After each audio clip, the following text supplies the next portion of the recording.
आपने कभी बहती हुई नदी को ध्यान से देखा है? बड़ी तेजी के साथ अपने ओरिजिन पॉइंट से बहना शुरू करती है। शुरुआत से ही उसका लक्ष्य अपनी मंजिल सागर को प्राप्त करना होता है। रास्ते में हजारों बाधाएं आने पर भी वह लगातार बहती रहती है। भले ही कुछ जगहों पर उसकी रफ्तार कम हो जाए, लेकिन वह रुकती कभी नहीं है। अपनी सुरीली आवाज के साथ बहती हुई नदी अपनी मंजिल की ओर लगातार बढ़ती रहती है और कैसे भी हो अपना लक्ष्य प्राप्त करके ही रहती है। सोचो, यदि नदी बीच में ही बहना छोड़ दे तो क्या होगा? उसका पानी ठहर जाएगा और वह कुछ ही दिनों में सूख कर नष्ट हो जाएगी। दोस्तों, यही हमारी लाइफ में होता है। यदि सफल होने के लिए आप कोई लक्ष्य तय करते हैं तो उस लक्ष्य तक पहुंचने की पहली शर्त यह है कि आपको लगातार अपने लक्ष्य की ओर बढ़ते रहना है। यदि कहीं रुके तो असफलता निश्चित है। अपने मनपसंद लक्ष्य तक पहुंचना आसान कार्य नहीं होता।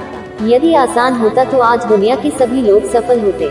सफलता के रास्ते में बहुत सी बाधाएं सामने मुंह फैलाए खड़ी मिलती हैं। यह बाधाएं हमें रोकने की पूरी कोशिश करती हैं। जो लोग मन से कमजोर होते हैं, जिनका कॉन्फिडेंस लेवल बहुत कम होता है, वह इन परेशानियों के आगे झुक जाते हैं और असफलता को स्वीकार कर लेते हैं और बाद में अपने भाग्य को कोसते हैं। लेकिन आप जैसे वीर लोग इन परेशानियों का सीना तान कर सामना करते हैं। भले ही टारगेट तक पहुंचने की स्पीड में कुछ समय के लिए कमी आ जाए, लेकिन रुकते कभी नहीं है। और जो रुकते नहीं है उन्हें अपनी मंजिल तक पहुंचने से कोई रोक ही नहीं सकता। ध्यान रखिए, लक्ष्य तक